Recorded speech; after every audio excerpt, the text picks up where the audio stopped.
एक स्त्री ने एक छोटी सी किताब लिखी है, एक छोटे बच्चे के साथ बच्चा होकर रहने की।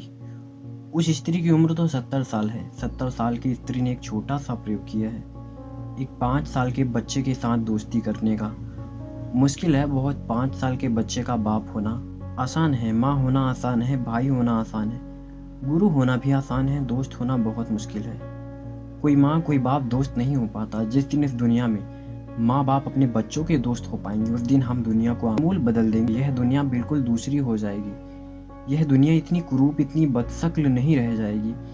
उस स्त्री ने सच में एक अद्भुत प्रयोग किया है। उसने वर्षों तक वह प्रयोग किया। एक 3 साल के बच्चे से दोस्ती करनी शुरू की और 5 साल के बच्चे तक, 2 साल की उम्र तक निरंतर 2 साल उससे सब तरह की दोस्ती निभाई।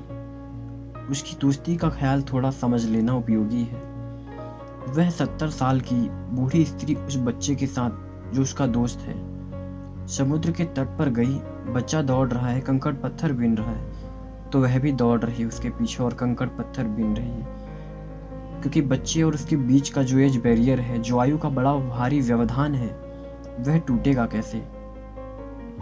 फिर वह कंकड़ पत्थर ऐसे नहीं बीन रही कि सिर्फ दोस्ती बढ़ाने के लिए या दोस्ती निभाने के लिए। वह सच में उन कंकड़ पत्थरों को उस आनंद से देखने की कोशिश कर रही है जिससे बच्चा देख रहा है। वह बच्चे की आंखें भी देखती है, अपनी आंखें भी देखती है, कंकड़ को भी देखती है, बच्चे का हाथ भी देखती है और अपना हाथ भी देखती है। बच्चा जिस पुलक से भरा है, वह क्या देख रहा है उन पत्थरों में, फिर वह बच्चा होकर देखने की कोशिश करती है। बच्चा जाकर समुद्र की झाग को पकड़ रहा है, फेन को पकड़ रहा है तो वह भी पकड़ रही है। बच्चा तितलियों के पीछे दौड़ रहा है तो वह भी दौड़ रही है। रात 2 बजे बच्चा उठाया और उसने मुझसे कहा कि चलो बाहर, झिंगुरों की आवाज़ बहुत अच्छी आ रही है। तो उसने यह नहीं कहा कि सो जाओ, यह रात उठने की नहीं है। वह बच्चे के साथ हो ली और कहीं झिंगुरों की आवाज़ टूट ना जाए, इसलिए बच्चा संभल कर चल रहा है एक एक कदम, तो वह भी संभल कर उसके पीछे चल रही है। 2 साल की यह दोस्ती अनूठे परिणाम लाई है। और उस स्त्री ने लिखा है कि मैं भूल गई हूँ कि मैं 70 साल की हूँ और मैंने जो 5 साल का होकर कभी नहीं जाना था, वह 70 साल में 5 साल का होकर जाना।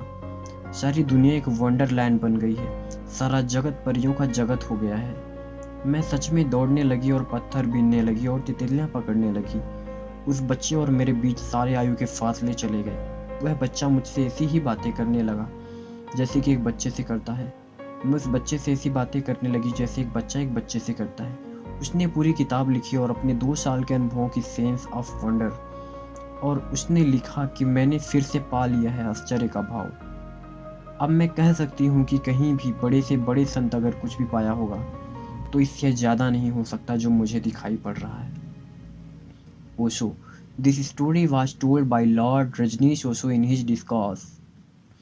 Thank you so much.